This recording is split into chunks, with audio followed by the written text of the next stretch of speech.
j'aimerais qu'on puisse être honnête devant Dieu. Et bien sûr, si Dieu vous touche. Moi, je suis juste un homme, je ne peux pas toucher votre cœur comme Dieu est capable de toucher notre cœur. Une vraie conversion, c'est le titre de ma série.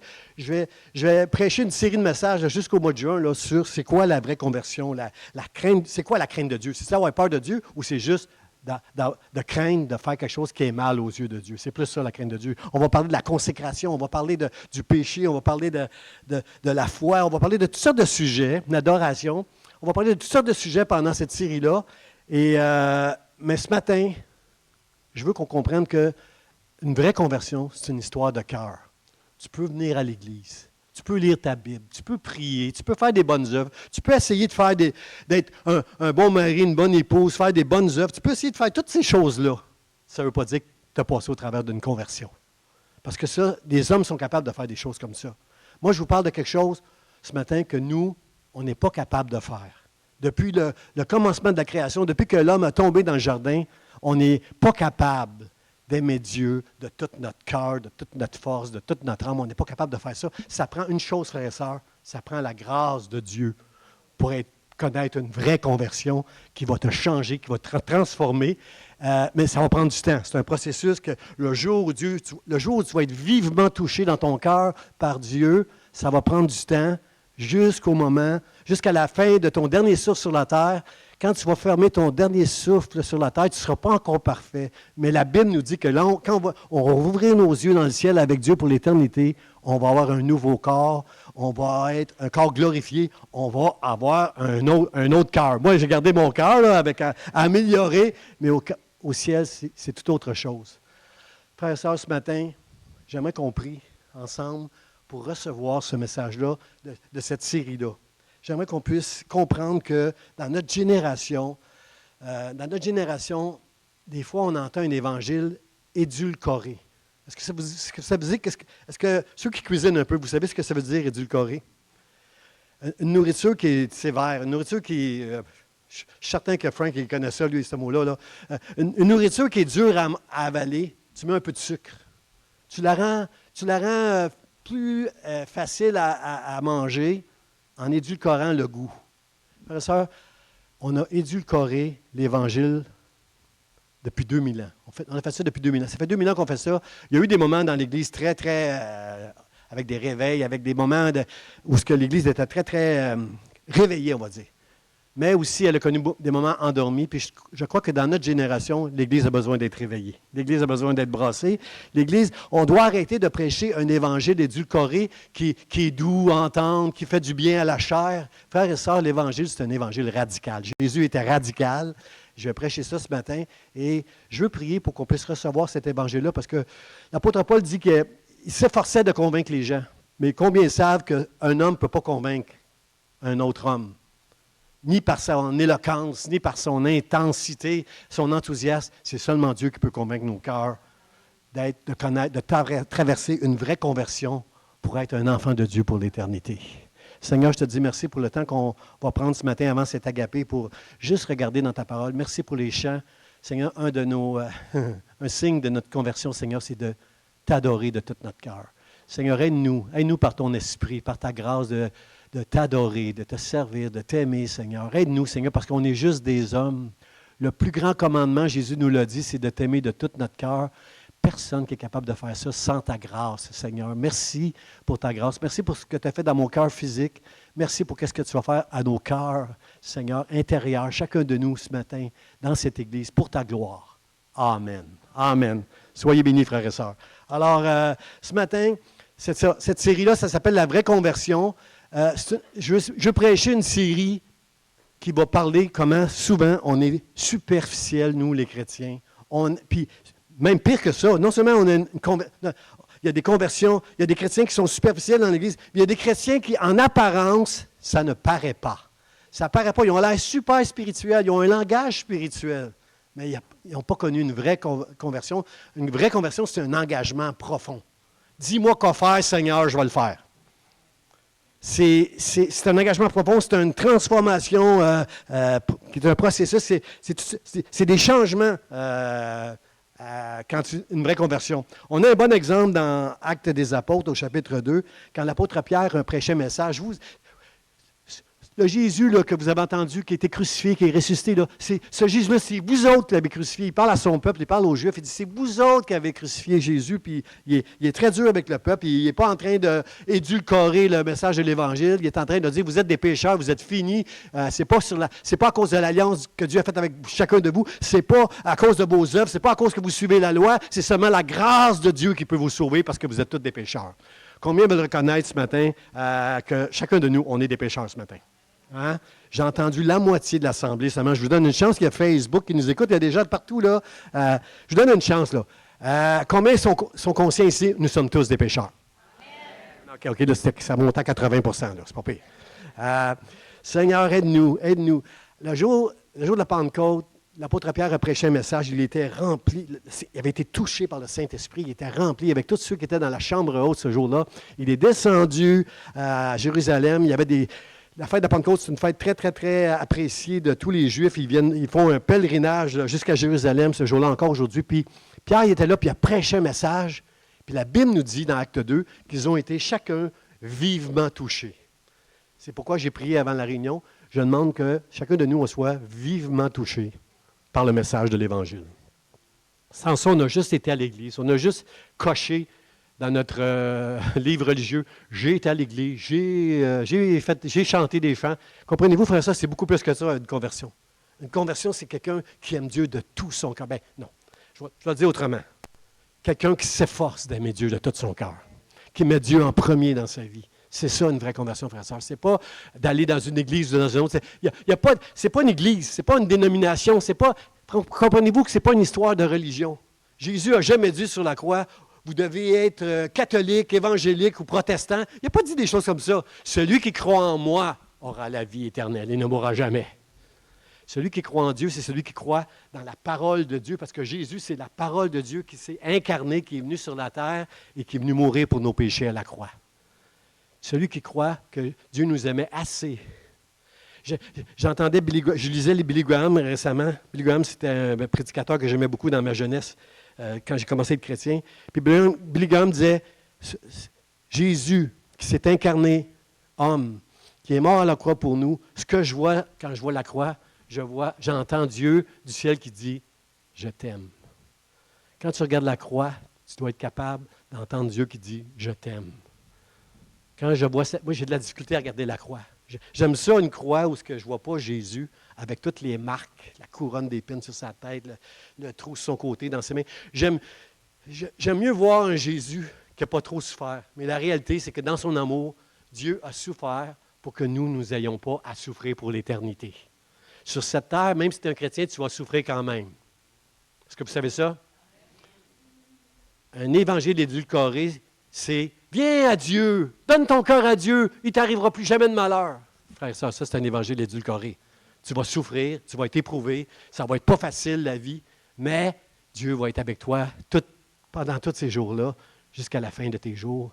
Et là, au ciel, tu vas trouver, dans 50 milliards d'années, tu vas trouver que les 75 années que tu as vues sur la terre, ce n'était pas grand-chose pour vivre l'éternité avec Dieu dans le ciel, avec toutes les bénédictions qui viennent.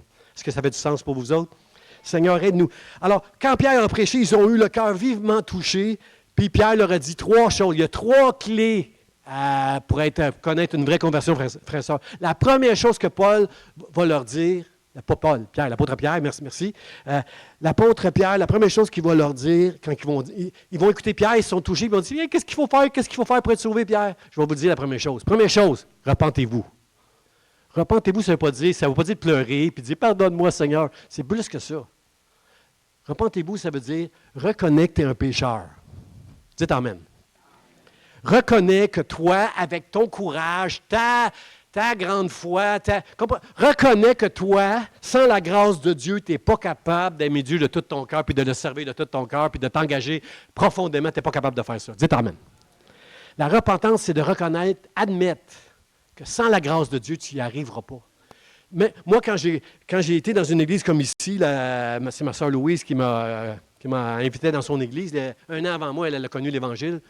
Quand j'étais dans son église, j'ai compris pendant une réunion que j'étais Sans Dieu, j'ai compris ça, là, mais ce n'est pas moi qui l'ai compris, ce n'est pas mon intelligence, c'est Dieu qui a touché mon cœur. J'ai compris dans cette réunion-là que sans Dieu, sans le miracle de la croix, le fait que Jésus est mort sur la croix, c'est pour pardonner mes péchés. Quand j'ai compris ça, j'ai compris que sans Jésus, j'étais perdu. Ce n'est pas en devenant religieux que je vais être sauvé, ce n'est pas en faisant des bonnes œuvres que je vais être sauvé, c'est en croyant que Jésus est mort à ma place sur la croix. C'est moi qui aurais dû être jugé pour tous mes péchés. C'est Jésus qui a été jugé pour moi. Merci Seigneur pour ça. C'est ça la repentance, c'est d'admettre et de confesser combien tu es une nature misérable à l'intérieur de toi. Il faut l'avoir, cette nature-là, frères et sœurs. Et deuxièmement, c'est le baptême, frères et sœurs. Paul, il dit, faites-vous baptiser. Le baptême, frères et sœurs, aujourd'hui, ce n'est pas grand-chose. Là. On a un baptistère ici, là, qu'on ouvre les portes, on met de l'eau dedans, puis on se fait baptiser. Pasteur Charlie est dans les eaux du baptême. Et chaque personne qui se fait baptiser, si je m'engage à suivre Jésus-Christ, ça n'a pas un si grand impact aujourd'hui qu'à l'époque de l'apôtre Pierre. À l'époque de l'apôtre Pierre, dire que tu voulais suivre Jésus, t'engager devant Dieu à suivre Jésus devant ta famille, tes amis, devant les Juifs, tu étais méprisé, rejeté. On va connaître ça bientôt. Là. La laïcité est en train de préparer le terrain pour qu'on connaisse un rejet, puis un mépris, puis un jour même la persécution.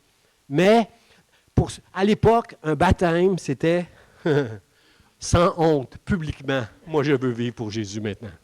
Peu importe si je suis persécuté, peu importe si ma famille me rejette, me méprise, moi, je veux suivre Jésus-Christ. C'est un engagement public, le baptême. C'est un engagement où tu n'as pas honte de dire que tu es un chrétien.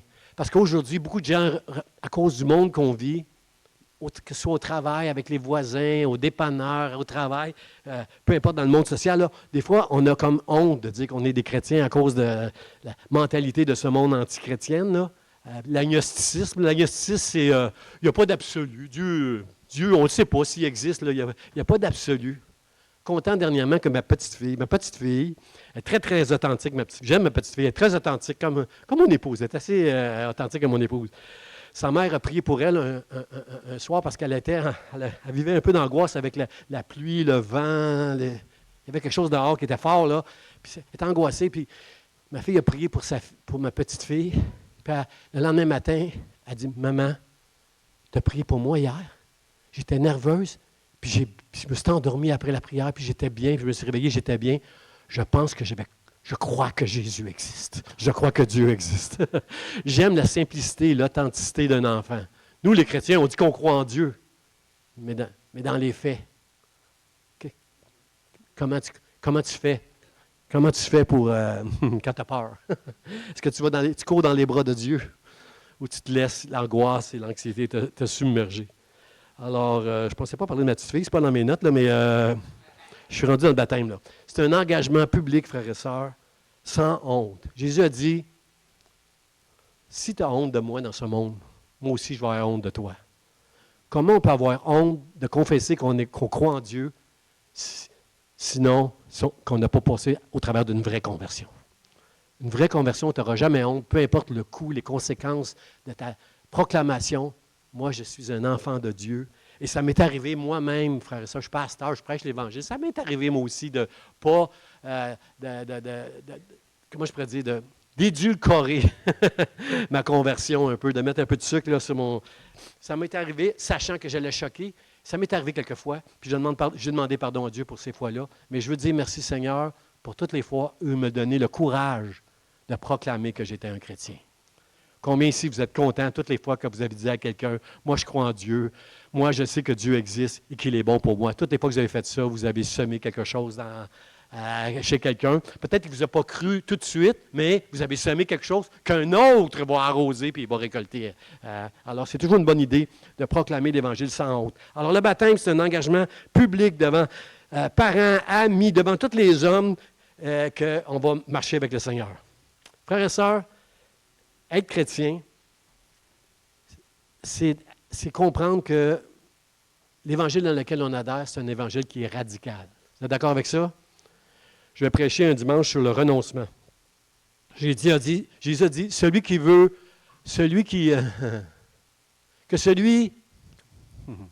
comment il dit ça?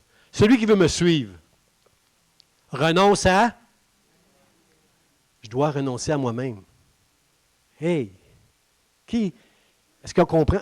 Nous qui sommes si charnels, nous qui aimons profiter de la vie, profiter des bonnes choses, tu dois renoncer à toi-même. À l'hôpital, l'infirmière a essayé de me convaincre d'arrêter de manger du sucre, du chocolat puis des matières grasses. Elle a assez découragée. Après 20 minutes, elle a dit « J'abandonne. On se reverra bientôt. » On est, comment je pourrais dire, l'Évangile est radical, frères et sœurs. Si pour suivre Jésus, je dois arrêter de manger du chocolat, puis du sucre, puis de ça, je vais arrêter, frères et sœurs. Si c'est ça le prix. Mais ce n'est pas ça le prix. Le prix, c'est renonce à toi-même, charge, toi aussi, prends ta croix. Qu'est-ce que ça veut dire prendre sa croix? Ça veut dire que devenir chrétien, tu vas souffrir, frères et sœurs. Prendre ta croix, ça veut dire que ça va être épuisant. Marcher avec Dieu. Ça va être éprouvant, ça va être épuisant. Des fois, même, tu vas tomber à terre, tu vas avoir besoin de quelqu'un même, comme quand Jésus a marché avec sa croix. Tu vas avoir besoin de quelqu'un pour t'aider à porter ta croix. Des fois, même, merci Seigneur pour ceux qui ont un magnifique conjoint. Là. La belle infirmière que j'avais toute la semaine à côté de moi, elle m'a tellement béni. Là. D'habitude, je n'ai pas le droit de grignoter dans son boudoir. Elle a un boudoir juste à elle dans la maison. Là, et c'est juste pour elle, c'est pour aller étudier, se retirer, être tranquille. Moi, c'est mon sous-sol. J'ai tout le sous-sol. Là. Elle a le boudoir. Et cette semaine, j'avais le droit de grignoter dans son boudoir. J'étais privilège. Toutes sortes de privilèges comme ça. Là. J'ai mangé un bon gâteau sticky, là, caramel. Là. Elle me dit arrête. Là. Seigneur, merci pour... L'Évangile, c'est un évangile radical. Dieu va dire... Celui qui aime son père ou sa mère plus que moi n'est pas digne de moi. Frères et sœurs, la Bible nous dit d'aimer nos parents. La Bible nous dit de respecter nos parents. Jésus est en train de nous dire que l'Évangile, là, Dieu, là, il doit être premier dans ta vie avant même ton père et ta mère. Moi, ma mère n'était pas contente quand je suis devenu chrétienne. Elle m'a déjà dit, tu me faisais peur. Elle n'était pas contente quand je suis devenu chrétienne, mais elle a respecté ça. Puis moi, ma soeur, elle a continué à nous aimer et à nous apprécier. Mais comprenez-vous, c'est radical, l'Évangile. Jésus dit, tu ne peux pas aimer ton père et ta mère plus que moi, parce que si tu aimes ton père et ta mère plus que moi, il pourrait t'influencer pour que tu ne marches pas avec moi. Seigneur, aide-nous. Aide-nous, Seigneur, à être radical pour l'Évangile. Qu'est-ce qu'il dit aussi, Jésus?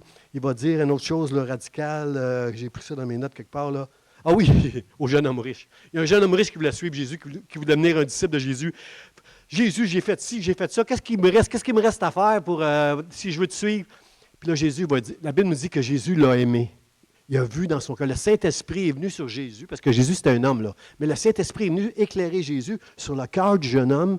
Puis il a vu quelque chose dans le cœur du jeune homme, puis il l'a éprouvé avec ce qu'il avait dans son cœur. Il a dit... Il a vu que le jeune homme avait beaucoup d'argent, puis il aimait beaucoup l'argent. Combien croient ici que aimer l'argent, non. Avoir beaucoup d'argent, ce n'est pas un problème pour Dieu. Il y avait plein de gens qui étaient riches. Job était riche. Il y a plein de gens dans la Bible qui sont riches. Le problème, c'est quand tu aimes l'argent plus que Dieu. Ça, c'est un problème. Et la Bible nous dit que Jésus a aimé le jeune homme, puis il l'a éprouvé. Il a dit, tu veux me suivre, tu veux être mon disciple. Il n'a pas édulcoré l'Évangile, là. Il a dit, OK, tu veux me suivre, là? Bien, vends tout ce que tu as, donne-le aux pauvres et suis-moi. Vous savez qu'est-ce que la Bible dit après? Le jeune homme est reparti, tout triste. Il n'a jamais fait partie des disciples de Jésus-Christ. Oh, peut-être un jour, là, mais à ce moment-là, il est reparti tout triste parce qu'il était riche. Être riche, ce n'est pas un problème. Le problème, c'est d'aimer l'argent plus que Dieu, puis empêcher l'argent de servir Dieu, empêcher l'argent de chercher à aimer Dieu de tout son cœur. C'est ça le danger avec l'argent, frère. Ça, ce n'est pas d'être riche, mais juste pour vous montrer que l'Évangile est radical. Dieu est capable de voir ton cœur, comme moi, quand j'étais à l'hôpital, je voyais mon cœur physique. Là. Dieu est capable de voir ton cœur, puis de voir ce qui pourrait t'empêcher de marcher avec lui de tout ton cœur. Frères et sœurs, combien sont d'accord avec moi pour dire à Dieu, connais mon cœur. Connais mon cœur, Dieu. Éprouve-moi comme David faisait. Éprouve-moi, parce que si tu laisses Dieu pénétrer ton cœur, éprouver ton cœur, il va restaurer ton cœur. Il va te donner de la sagesse pour être capable de marcher avec lui, puis d'être heureux dans cette vie, malgré tous les problèmes que tu vas pouvoir vivre. Dans le nom de Jésus, dites Amen. Dites Amen, frères et sœurs. C'est ça qui va arriver. Alors, la troisième clé, frères et sœurs, qui est importante, c'est le don du Saint-Esprit. Le don du Saint-Esprit, c'est Jésus a dit, je m'en vais, moi, je m'en retourne au ciel, mais Dieu, lui, il vous convaincra il vous conduira dans toute la vérité. Comment le Saint-Esprit va nous aider à nous conduire dans toute la vérité, frères et sœurs? C'est en nous aidant à comprendre ce livre merveilleux qui s'appelle la Bible.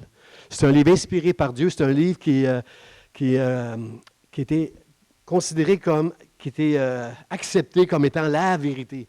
Aujourd'hui, frères et sœurs, on vit dans un monde de doctrine puis de philosophie. Là. Il n'y a plus rien d'absolu. Là, puis toute la vérité, toutes les valeurs dans lesquelles on croyait quand on était jeune, là, c'est tout chamboulé puis transformé en ce moment. Combien croient qu'il y a une vérité?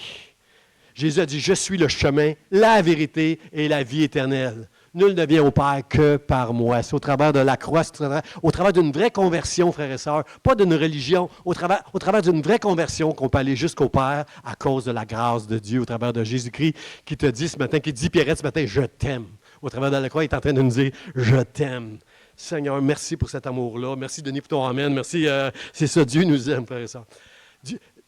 Jésus va appeler aussi le Saint-Esprit le consolateur. Combien sont contents d'avoir un consolateur dans leur vie qui s'appelle le Saint-Esprit? Moi, je suis très content d'avoir le consolateur dans ma vie parce que, frères et sœurs, nous sommes des pécheurs. Je reconnais que j'ai une nature pécheresse. Hein, des fois, on regarde des hommes sur la tribune, des femmes qui prêchent sur la tribune, puis on dit « Wow! Hey, lui, il parle de Dieu, il connaît la Bible, il fait des prières. » Frères et sœurs, les hommes de Dieu, les femmes de Dieu qui proclament l'Évangile, c'est des hommes et des femmes pécheurs qui doivent lutter avec une nature misérable. Dis pas Amen, chérie. Dis pas Amen, là. Elle a dit Amen, Amen. C'est des hommes, c'est des femmes pécheurs, puis on a besoin du Saint-Esprit pour nous consoler quand on réalise comment on est misérable à l'intérieur. Il faut comprendre qu'on est des hommes et des femmes misérables. Il ne faut pas cacher et faire du déni avec les choses dans notre vie qui nous empêchent de nous approcher plus proche de Dieu. Il y a un passage dans la Bible qui dit que Dieu cherche, du haut des cieux, Dieu regarde les fils de l'homme. Puis il cherche quelqu'un qui soit intelligent, quelqu'un qui cherche Dieu. Et là, il y a une virgule, ça dit, mais il n'en trouve aucun. Il n'y a pas une seule personne assez intelligente pour chercher Dieu. Ce n'est pas nous qui pouvons nous approcher de Dieu au travers d'une religion ou de bonnes œuvres. C'est Dieu qui s'est approché de nous au travers de Jésus-Christ et qui nous fait la grâce de nous sauver pour l'éternité. C'est Dieu qui nous voit, qui voit nos cœurs, qui va sauver. On est tous des pécheurs, mais il y en a qui vont rester injustes pour l'éternité, qui vont aller en enfer. Un lieu où, dans le ciel, il n'y en aura pas des injustes qui vont faire du trouble. Ça va être juste des hommes et des femmes que Dieu a choisis qui vont l'aimer et l'adorer pour l'éternité. Et on va vivre en paix et dans la joie pour l'éternité, frères et sœurs. C'est Dieu qui nous donne cette grâce-là de pouvoir marcher avec lui, de pouvoir mettre notre foi en lui. Frères et sœurs, je la raconte souvent celle-là, mais elle est tellement importante pour moi. Il y avait deux personnes qui priaient dans le temple. Il y avait un pharisien qui était là, d'un côté, puis qui disait « Seigneur Dieu, merci que je ne suis pas comme le reste de ces hommes. Je ne suis pas comme les autres, moi. » Il y avait un esprit tellement supérieur, lui. Merci que je ne suis pas comme les autres. Moi, je jeûne 2 fois par semaine. Je paye ma dîme. Je m'efforce d'obéir à la loi. Merci, Seigneur, que je ne suis pas comme le reste des hommes. Puis juste de l'autre côté, tu as le publicain. Le publicain, ça, c'est un collecteur d'impôts. Lui, c'est un juif qui travaille pour les Romains, qui collecte les impôts. Puis, il n'était pas droit. Les publicains n'étaient pas droits. Ils s'en mettaient. Je vais voir Pierrette, là, puis je lui dis, Pierrette, tu dois 300 $ toi, cette année, que tu as donné aux Romains. Mais au lieu de dire 300, il dit 350, puis il en met 50 dans ses poches. Tout le monde savait que les publicains s'en mettent dans les poches. Merci Seigneur que nos politiciens ne sont pas comme ça aujourd'hui, là, mais à cette époque-là, il y avait de la cupidité, corruption. Alors, mais la différence entre les deux, c'est que lui dit « Merci Seigneur, merci mon Dieu, je ne suis pas comme eux autres, moi, je fais les choses bien. » Il s'appuie sur lui, sur sa foi et ses actions. Et lui dit « Seigneur, aie pitié de moi, sois apaisé envers moi, parce que je suis un pécheur. Je suis indigne de toi. Pardonne-moi, Seigneur. » Lui, il est conscient combien il est misérable. Comme l'apôtre Paul dit, Misérable que je suis, qui me délivrera de ce corps misérable? Moi, des fois, je ne fais pas les bonnes choses que je devrais faire, puis je fais les mauvaises choses que je devrais faire. Lui, le publicain, il est vraiment là, il est en train de dire, peut-être que Paul s'inspire de lui, il est en train de dire, Seigneur, si tu ne me sauves pas, moi, je suis fini. Peut-être qu'il s'en met encore dans les poches, qu'il n'est peut-être même pas capable d'arrêter de s'en mettre dans les poches. Il n'est pas capable d'arrêter de vouloir faire de l'argent. Seigneur, pardonne-moi. Bien, la Bible dit que c'est lui qui a été justifié. Et pas l'autre. Parce que l'autre, il se met sur un piédestal. Merci que je ne suis pas comme les autres. Frères et sœurs, il y a des chrétiens ici dans cette salle. Vous marchez avec Dieu depuis des années, puis vous êtes comme ce publicain. Merci mon Dieu que tu m'as sauvé, je ne suis plus comme le reste des hommes. C'est tous des pécheurs, mais moi, je vais à l'église, puis moi, je fais les choses qui sont correctes. Frères et sœurs, repentez-vous. Repentez-vous. Moi, je veux être comme le publicain. C'est pas parce que je prêche que je ne suis pas sans défaut. Merci, chérie, de ne pas avoir dit un gros amen fort. Ce n'est pas parce que je prêche que je suis sans défaut. Mais je rends grâce à Dieu de m'avoir donné le Saint-Esprit, le Consolateur, qui me dit à chaque fois que je fais une erreur, que je ne fais pas la chose que je devrais faire, que je fais la chose que je ne devrais pas faire, qui me dit à chaque fois, lâche pas, Jean. Confesse-le. Mets-le de côté, puis bats-toi pour marcher avec Dieu, puis je vais être avec toi. C'est ça qu'on a besoin, frère, ça, dans notre génération. Juste de confesser, d'admettre qu'on est des pécheurs. De confesser, puis d'admettre, de proclamer publiquement qu'on marche avec Dieu. Puis de recevoir cet esprit-là qui va nous aider à marcher avec lui. Dans le nom de Jésus, est-ce que vous êtes d'accord avec ça, frères et sœurs? Amen. Le texte qu'on va regarder ce matin, je ne vous garderai pas 2 heures. Là. D'habitude, je prêche pendant 3 heures. Là, 11h30, on a d'autres choses. Là, 11h30, ça va être fini. Là. Car on raconte en notre sujet quel accès nous avons eu auprès de vous et comment vous vous êtes convertis à Dieu en abandonnant les idoles pour servir le Dieu vivant et vrai. Quelqu'un qui a une relation avec Dieu dit Amen, Amen, Amen. On raconte à notre sujet, Paul a fondé cette église-là à Thessalonique, lui, avec Timothée et avec Silas. On dit Sylvain là, dans le texte, mais c'est Silas. Oh, on a perdu un petit bout. OK, ça va revenir. On raconte quel accès nous avons eu auprès de vous, frères et sœurs. Quel accès Dieu a eu auprès de vous? Quel accès Dieu a auprès de vous, frères et sœurs, depuis que vous fréquentez l'Église? Comment vous vous êtes convertis à Dieu en abandonnant les idoles? Frères et sœurs, abandonner des idoles, ça veut dire de mettre de côté, d'abandonner tout ce qui pourrait prendre la place de Dieu dans nos vies, qui fait du tort à l'image de Dieu dans nos vies, qui blasphème contre Dieu dans nos vies. C'est ça, abandonner des idoles. Frères et sœurs, j'ai eu des idoles dans ma vie. J'ai eu des idoles dans ma vie. Quand je suis venu au Seigneur, j'ai mis un paquet de choses de côté dans ma vie. Une de mes idoles, moi, c'était le golf. Quand j'étais jeune, j'ai joué au golf tous les samedis, dimanches, une fois la semaine. Ma femme était si bonne, même avant qu'on soit chrétien, ma femme était si bonne, elle me permettait de prendre des vacances, 2 semaines de vacances quelque part, pour jouer au golf tous les jours pendant mes vacances avec mon beau-frère Patrick, là, le mari de Louise. Je prenais des vacances de golf.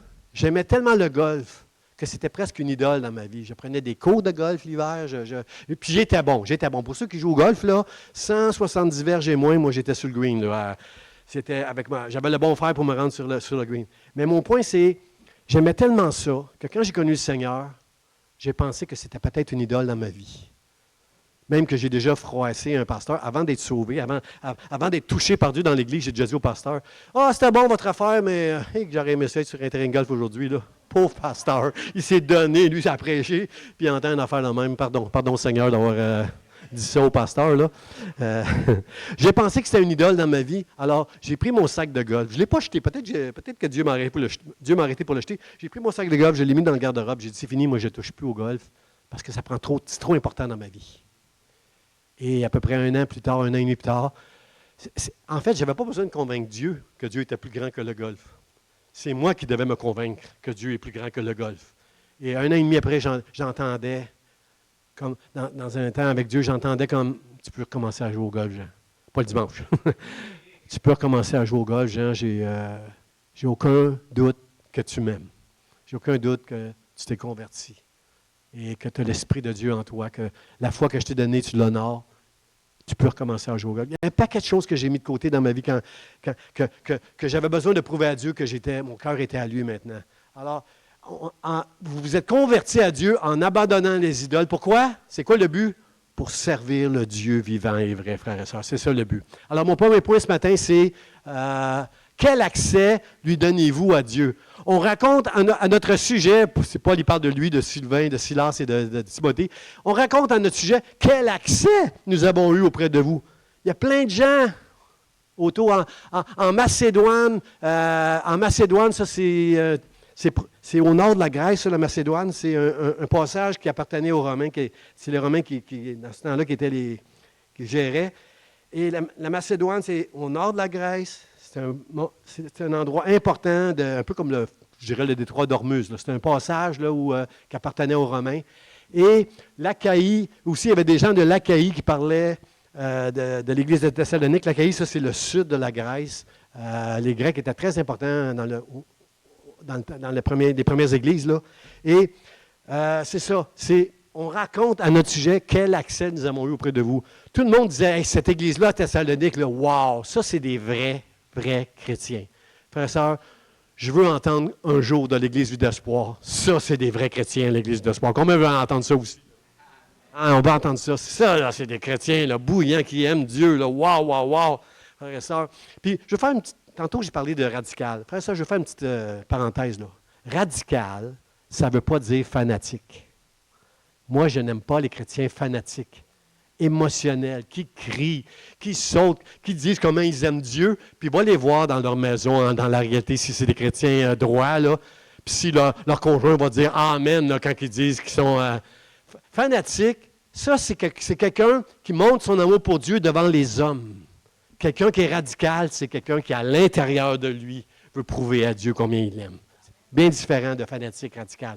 Radical, c'était vrai. Tu veux servir le Dieu vrai et vivant, mais fanatique, c'est superficiel. Ça, tu veux montrer aux autres ta grande foi, mais c'est pas ça. C'est pas ça fanatique. Moi, j'aime pas le fanatisme. Alors, l'accès que tu lui laisses, frères et sœurs, à Dieu, c'est ce qui se passe à l'extérieur. La Bible nous dit que les hommes regardent à l'apparence. On regarde, nous autres, ce qu'on voit, ce qu'on voit avec nos yeux, ce qu'on entend avec nos oreilles, ce qu'on peut toucher. Ça, c'est qu'est-ce qu'on voit, nous autres. Nous, c'est l'apparence qu'on voit, qu'on tire des conclusions, qu'on met une couleur. Mais Dieu, lui, la Bible nous dit, lui, il regarde au cœur. Lui, il est capable, comme l'examen que j'ai eu, là, la caméra qui allait partout dans mon cœur, là, comme cet examen-là, là, Dieu, lui, il regarde au cœur. C'est ça qu'il regarde Dieu. Alors, frères et sœurs, Dieu est capable de te dire ce matin quel accès il a avec ton cœur. Alors moi, je vous pose la question, comme je l'ai mis dans mon titre, quel accès lui donnez-vous à Dieu ce matin? C'est quoi l'accès que vous permettez à Dieu d'avoir à votre cœur? Si vous considérez comme un chrétien et vous voulez connaître une vraie conversion, tu dois dire à Dieu, connais mon cœur, Seigneur. Éprouve mon cœur. Et Seigneur, permets-moi que rien dans mon cœur ne passe avant toi. Accorde-moi la grâce de t'aimer de tout mon cœur. Êtes-vous d'accord avec ça, frères et sœurs? Le plus grand commandement, tu aimeras Dieu de tout ton cœur.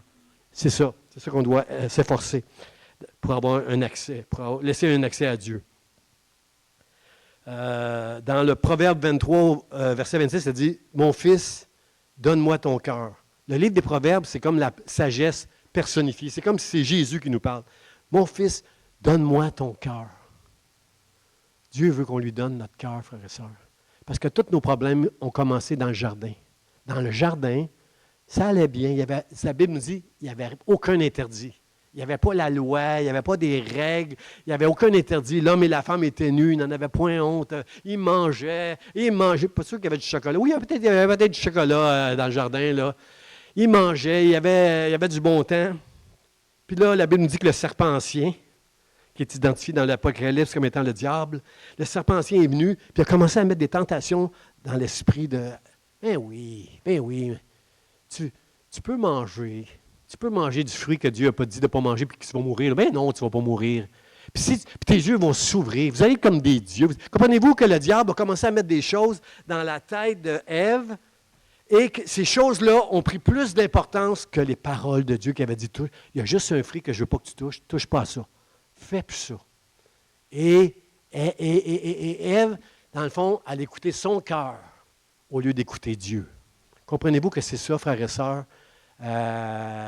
C'est notre cœur qui va décider si on est une vraie conversion ou si c'est une conversion superficielle.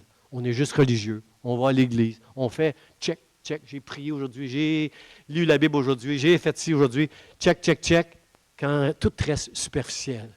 Combien sont d'accord avec... Puis la Bible nous dit que le péché que Adam et Ève ont commis dans le jardin en n'écoutant pas Dieu, mais le serpent qui les a amenés ailleurs, qui les a séduits, la Bible dit que ce péché-là s'est étendu à toute la création. On est tous des pécheurs ce matin. On doit le reconnaître et dire merci Seigneur pour la croix. Et en se repentant, en proclamant dans notre engagement au travers du baptême qu'on va suivre Jésus et en recevant le Saint-Esprit, frères et sœurs, on va avoir toute l'aide qu'on a besoin pour servir le Dieu vivant. Mais ce matin, ma question c'est, quel accès est-ce que vous donnez à Dieu dans votre vie quand lui nous dit, mon fils, donne-moi ton cœur? Le psaume 139, verset 23 nous dit ceci. J'aime bien ce passage-là parce que c'est mon ami, un homme que j'aime beaucoup dans la Bible, un grand pécheur qui aimait Dieu, un homme que Dieu appelle mon serviteur, David. David, il dit, après avoir péché, il dit, sonde-moi, ô Dieu, et connais mon cœur. Éprouve-moi et connais mes pensées. Frères et sœurs, c'est éprouve-moi. David est en train de dire à Dieu, puis on devrait dire à Dieu la même chose que David. Connais mon cœur, Dieu. Quand on vient dans la présence de Dieu, il y a des choses qu'on veut cacher. Hein? Il y a des affaires qu'on fait qui ne sont pas bien. Il y a des affaires qu'on devrait peut-être faire qu'on ne fait pas. On essaie des fois de se cacher. Est-ce qu'on peut se cacher devant Dieu, frère et sœur? On ne peut pas se cacher devant Dieu. Dieu connaît tout. C'est la caméra, là, moi, je voyais tout mon cœur là, hier. Il y a cette caméra-là, Dieu. Et il dit, sonde-moi, Dieu, puis connais mon cœur. J'ai besoin que tu connaisses mon cœur, Dieu, parce que je ne voudrais pas que rien dans ma vie, comme le jeune homme riche, m'empêche de te suivre, puis d'être ton serviteur, puis de t'aimer, puis de t'adorer toute ma vie. Connais mon cœur pour me montrer qu'est-ce qui nuit dans ma vie pour avoir toute ta bénédiction sur moi, pour avoir toute la direction, pour me conduire. Il finit le psaume en disant, conduis-moi sur la voie de l'éternité. Sonde-moi, ô Dieu, connais mon cœur et conduis-moi sur la voie de l'éternité. David était conscient avec les péchés qu'il a fait dans sa vie que je suis juste un homme, Seigneur. Moi, je veux te servir, je veux construire un temple pour toi, je veux me battre contre les ennemis d'Israël. Mais, Seigneur, donne-moi ta grâce, Seigneur. Connais mon cœur parce que je voudrais rien dans ma vie qui m'empêche de t'honorer. Je voudrais rien faire dans ma vie qui va permettre à tes ennemis de blasphémer ton nom. Aide-moi à t'aimer de tout mon cœur, Dieu. Connais mon cœur. Combien veulent dire ce matin? Connais mon cœur, Dieu. Connais mon cœur, Dieu. 4-5 personnes, ils veulent que Dieu connaisse leur cœur. Là. On ne peut pas cacher notre cœur à Dieu, frères et sœurs. David n'essaie pas de couvrir son péché. Il exprime sa crainte d'être sur une mauvaise voie, frères et sœurs. Et moi, je demande à Dieu, connais mon cœur, Dieu. Moi, je pouvais voir tout mon cœur mercredi à 2h, entre 2h, 2h30. Je pouvais voir cette caméra qui est allée jusqu'à mon cœur. Je voyais les artères, je voyais mon cœur qui battait ou qui arrêtait. Je voyais toutes ces choses-là. Frères et sœurs, s'il y a quelqu'un qui connaît notre cœur, c'est Dieu.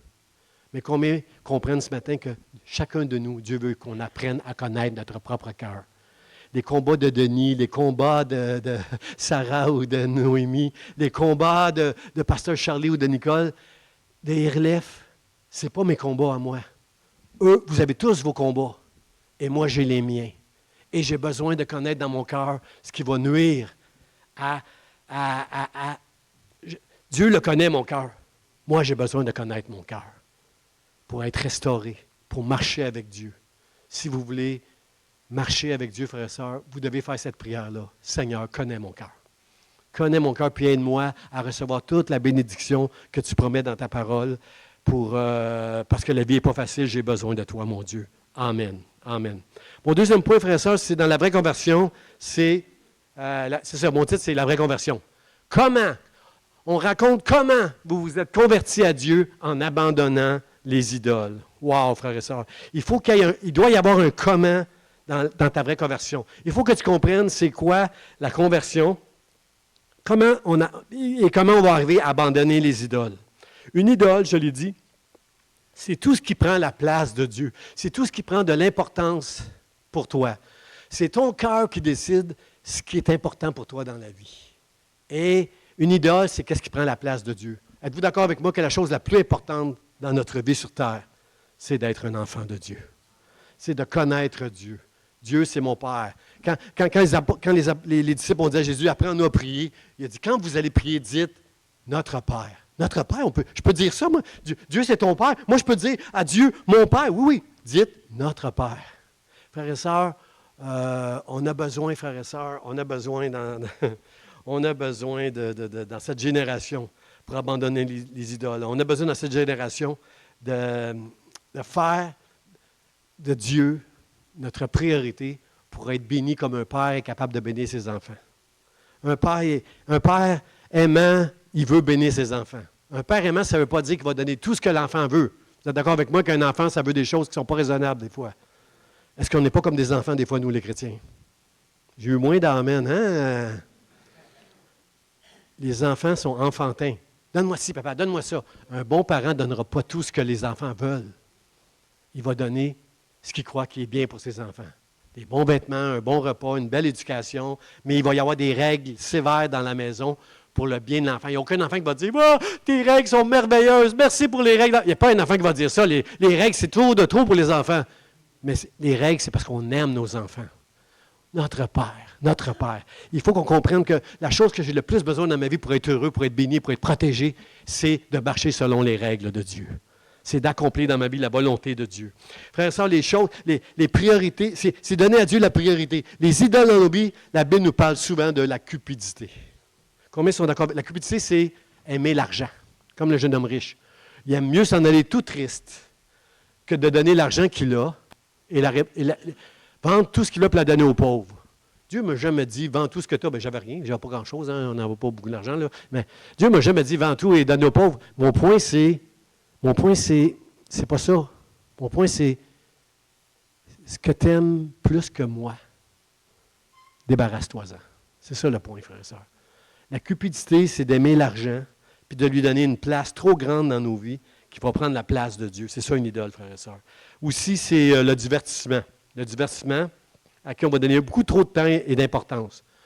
Combien savent que, bon, le divertissement, ça peut être bien des choses, le divertissement. Moi, à un moment donné, j'ai pensé que le golf, c'était trop, là. C'est bon de faire du sport. C'est bien d'avoir des divertissements. C'est juste quand le divertissement prend trop de place et d'importance dans nos vies, plus que Dieu même. Frère, ça, comment on passe de temps aujourd'hui sur nos ordinateurs et nos téléphones cellulaires? Combien on passe de temps? Moi, j'aime pas ça quand mon téléphone me dit « Vous avez passé cette semaine tant d'heures sur votre téléphone. » J'aime pas ça. Frère, ça, c'est tellement subtil et c'est tellement facile de passer beaucoup de temps sur son téléphone cellulaire. C'est tellement... comment je pourrais dire ça? Comment j'écris ça dans mes notes? C'est subtil, c'est insidieux. Petit à petit, tu deviens comme esclave de toutes ces choses-là. Frère ça, sur ton cellulaire, tu peux être membre, tu peux passer du temps sur Facebook, sur Instagram, sur TikTok, sur Twitter, sur YouTube, sur LinkedIn, sur Snapchat et un nouveau là, qui s'appelle Threads. LinkedIn, j'ai lu sur Internet quelque part qu'il y avait 1 milliard d'abonnés à ça. Je ne sais même pas c'est quoi moi, ça, le LinkedIn, là, mais je vois ça souvent, là, mais je ne connais pas ça. Mais juste pour vous dire que ça peut prendre beaucoup de notre temps, le divertissement. On peut perdre notre temps dans beaucoup de choses, dans beaucoup de trucs qui ne sont pas bien pour nous. Puis on se lance là-dedans, c'est subtil, mais ça prend la place de Dieu. Est-ce que vous comprenez ça, frères et sœurs? C'est subtil, c'est insidieux, mais c'est très efficace. Très efficace pour prendre la place de Dieu dans nos vies. Alors, c'est ça, frères et sœurs, l'idolâtrie, c'est de mettre l'idolâtrie de côté, c'est de mettre Dieu en premier dans notre vie. La vraie conversion, c'est Dieu qui est en premier dans nos vies. Seigneur, aide-nous. Aide-nous à te mettre premier. Mon dernier point, frères et sœurs, ça s'appelle le fruit d'une vraie conversion. Le fruit on raconte comment vous êtes convertis puis vous avez laissé les idoles. Le but, pour servir le Dieu vivant et efficace. Combien croient, comme moi, que servir Dieu, c'est un privilège extraordinaire? Merci, Denis, de lever ta main. Denis vient tous les vendredis aider Guy à faire le ménage ici. Là. Merci, Denis, de cette belle consécration, ce travail que tu fais pour le Seigneur. Alors, comprenne une conversion, le fruit d'une vraie conversion, c'est de passer d'une vie centrée sur soi à une vie centrée sur Dieu. Vous avez tout compris ça, vous? Oui, oui. C'est ça, frère et sœurs, une vraie conversion. C'est de passer une vie centrée sur... Parce que combien sont d'accord avec moi que dans notre génération, on vit dans un monde, on est entouré par des gens qui sont centrés sur eux-mêmes. Est-ce que vous les trouvez heureux, ces gens-là, frères et sœurs? Même nous, les chrétiens, on a besoin d'apprendre, d'avoir une vie centrée sur Dieu si on veut être vraiment heureux, frères et sœurs. Malgré le coût que ça va coûter, malgré la souffrance qu'on va connaître, malgré que c'est radical de marcher avec l'Évangile, on ne sera jamais heureux sur cette terre à moins de marcher avec une vie centrée sur Dieu. Et c'est la grâce de Dieu par son Esprit Saint consolateur qui va nous aider à marcher avec lui. Frères et sœurs, le service, c'est une manifestation d'une vraie conversion. C'est le fruit. C'est un fruit, frères et sœurs, de servir le Seigneur. La Bible nous dit que, c'est dans Jean chapitre 17, ça dit que le service glorifie Dieu. Combien sont d'accord avec moi que servir Dieu, ce n'est pas des tâches. Ce n'est pas de faire des tâches, genre, j'ai fait le ménage dans l'Église, j'ai fait ceci, j'ai fait cela. Ce n'est pas ça. Ce n'est pas des tâches. Le vrai service, frères et sœurs, c'est un désir, premièrement, de vouloir servir Dieu. C'est un privilège. Toutes les fois qu'on fait une petite chose pour Dieu, combien sont d'accord avec moi, c'est un privilège de pouvoir servir le Dieu vivant. Dieu, il nous voit, lui. Chaque chose qu'on fait pour lui, il le voit et il l'apprécie. Mais c'est aussi un devoir qui est sacré. Un devoir sacré. Regardez, Exode, chapitre... qu'est-ce que Dieu disait à son peuple, dans le livre de l'Exode, avant d'arriver dans le pays promis, il disait, vous serez, il parle au futur. Dieu voyait quelque chose dans le futur, il voyait son Église. Les serviteurs dans le temple, il disait, vous serez pour moi un royaume de sacrificateurs et une nation sainte. Voilà les paroles que tu diras aux enfants d'Israël. Au futur, Dieu est en train de dire à son peuple, qui est sorti de l'esclavage de l'Égypte, qui est sorti de l'esclavage de ce monde, qui marche maintenant avec Dieu, vous serez pour moi un royaume de sacrificateurs. Des sacrificateurs, frères et sœurs, ce sont les hommes dans le temple qui avaient le privilège de s'approcher de Dieu et de le servir dans le temple. Chacun de nous, Dieu nous appelle. Si on a traversé une vraie conversion, on a ce privilège comme eux de pouvoir s'approcher du Dieu vivant. Nous qui sommes pécheurs, on s'approche d'un Dieu qui est saint, qui pourrait nous écraser comme ça, mais non, malgré nos péchés, il nous aime. Parce qu'il voit en nous quelqu'un qui n'aime pas son péché et qui veut être transformé par la grâce de Dieu. Seigneur, aide-nous à être comme ces sacrificateurs-là. Dieu dit ça. Pierre va dire dans 1 Pierre chapitre 2, il va dire, il parle au présent, lui. Il parle à nous au travers de la Bible en disant, vous êtes un sacerdoce royal. Vous êtes présentement un sacerdoce au service de Dieu. Puis dans l'Apocalypse, à la fin des temps, chapitre 1, verset 6, Jésus va dire... C'est Jésus, en fait, c'est Jean qui va dire ça. Il a fait de nous un royaume de sacrificateurs. Il a fait de nous un royaume de sacrificateurs pour Dieu. Dieu, lorsqu'il voit un serviteur, lorsqu'il voit un homme, une femme qui est en train de servir quelque part pour son royaume, il dit, as-tu vu mon serviteur? As-tu vu ma servante? As-tu vu Myrlande? As-tu vu Jocelyn? C'est ça qu'il dit Dieu dans le ciel quand il nous regarde en train de le servir. As-tu vu mon serviteur? Dieu est content. Le plus bel exemple, c'est Jésus-Christ qui s'est fait homme quand il dit, il dit à ses disciples, moi, je ne suis pas venu pour être servi. Je suis venu pour servir. Combien croient que dans notre génération, les hommes sont là pour prendre, pour profiter. Rares sont les hommes qui veulent servir, mais ils veulent être servis. Est-ce que ça se peut qu'on a des hommes et des femmes comme ça dans le royaume de Dieu, frères et sœurs? Ici, dans nos églises, qui veulent se faire servir, qui ne veulent pas servir. Jésus est notre exemple quand il dit, moi, je ne suis pas venu pour être servi, je suis venu pour servir. Paul, quand il s'est converti, il a dit, que veux-tu que je fasse? Que veux-tu que je fasse, Seigneur? Au moment où il était converti, lui, un pharisien, Paul connaît la valeur du service. Il sait qu'on est appelé chacun de nous à être des sacrificateurs. Que veux-tu que je fasse? Et frères et sœurs, il y a ici dans cette église, le jeudi, toute la semaine, du mardi au jeudi, il y a des bénévoles qui travaillent dans cette église pour la Banque alimentaire. La Banque alimentaire, elle a commencé dans l'église avec une Mme Pierrette Joly, sous la direction du pasteur Jeff dans le temps. Et pasteur Daniel a développé ce beau ministère de la Banque alimentaire. Puis aujourd'hui, c'est une œuvre charitable. Ils ont leur propre charte. Ils travaillent, ils sont, comment je pourrais dire, indépendants de l'Église. Là. Puis il y a beaucoup de bénévoles qui travaillent dans cette Église. Il y en a plusieurs. Levez la main, ceux qui ne viennent pas à l'Église d'habitude, mais qui sont bénévoles dans la Banque alimentaire. Juste aujourd'hui, là, je vois Mario, Louise, des jeunes ici, là, Jennifer, je vois en arrière aussi des bains. Frères et sœurs, il y en a un qui s'appelle Glenn parmi ces bénévoles-là. Glenn, c'est un gars qui a fait son service dans l'armée. C'est un homme qui a servi son pays, lui. Il ne vient pas à l'Église, Glenn, mais c'est un homme qui a servi son pays. Puis ces hommes-là qui ont servi leur pays au travers de l'armée, qui ont fait leur service au travers de l'armée, c'est des hommes qui, à leur retraite, ne sont pas capables de rester juste tranquilles à la maison.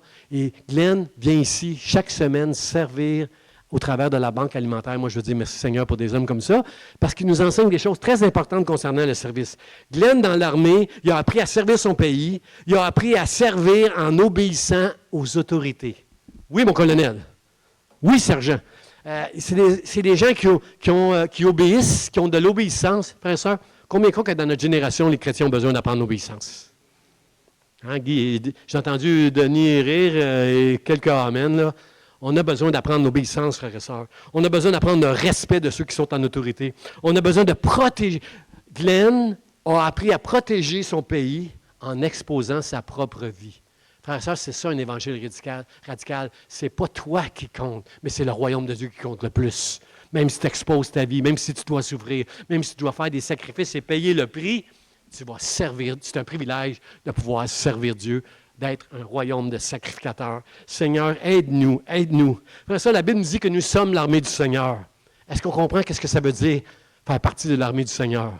Ça veut dire d'être obéissant, de reconnaître les autorités, de les respecter, frères et sœurs, et de protéger ce qu'on est capable de protéger, même en exposant sa vie, qui veut dire Amen devant Dieu ce matin.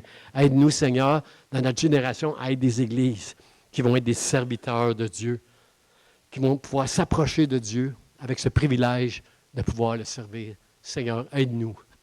Aide toutes les églises, Seigneur, mais aide l'Église Vie d'Espoir.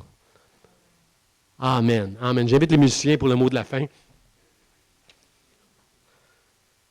Le mot de la fin, frères et sœurs, vous avez compris c'est quoi le papillon? Le papillon, c'était une chenille avant de se convertir. Qui avait de la misère à... Il était content. Il avançait. Mais maintenant, il peut voler, frères et sœurs.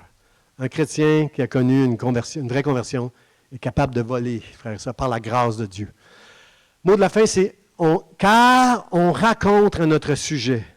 Il y a des gens en Macédoine, il y a des gens en Achaïe qui racontent, puis un peu partout ailleurs, qui racontent comment cette église-là de Thessalonique s'est convertie, a lâché toutes ses idoles. Wow, wow. Frères et sœurs, j'aimerais qu'on puisse dire ça de chacun de nous autour de nous, que ce soit nos voisins, aux dépanneurs, au travail. J'aimerais que les gens puissent dire, racontent à notre sujet comment on aime Dieu, comment on est prêt de laisser des choses de côté pour servir le Dieu vivant et vrai.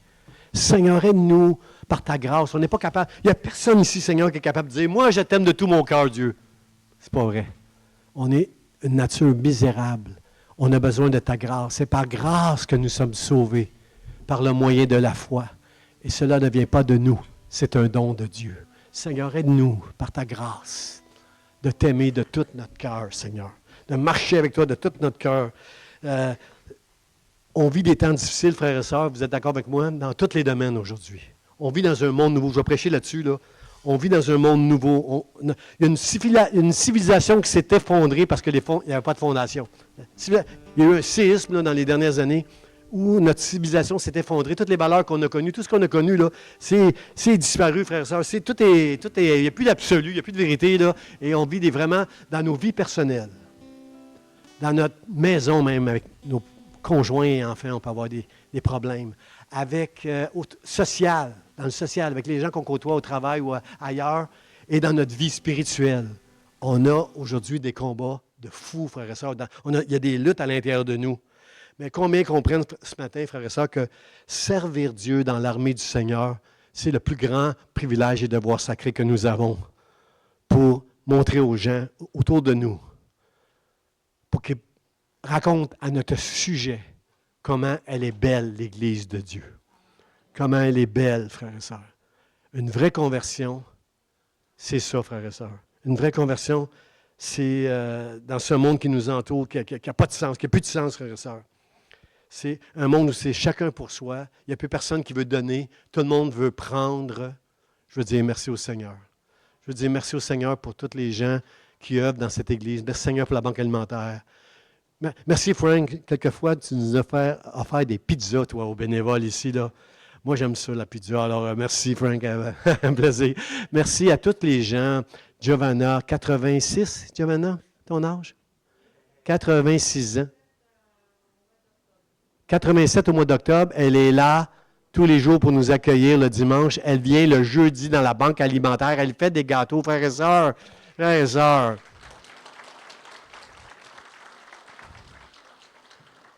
Il n'y a rien de trop petit pour Dieu dans tout le service qu'on peut faire. Il n'y a rien de trop petit, frères et sœurs. Alors, j'aimerais qu'on puisse se lever ensemble pour rendre grâce à Dieu. Oui.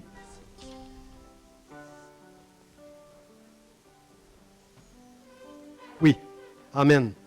J'aimerais qu'on se lève ensemble. On va terminer le dernier chant qu'on a fait, là. Je te donne mon cœur. Frère et sœurs, combien sont d'accord avec le texte qu'on a lu? Puis le chant, Francine ne savait pas. Mais elle a choisi un chant qui dit « Je te donne mon cœur ».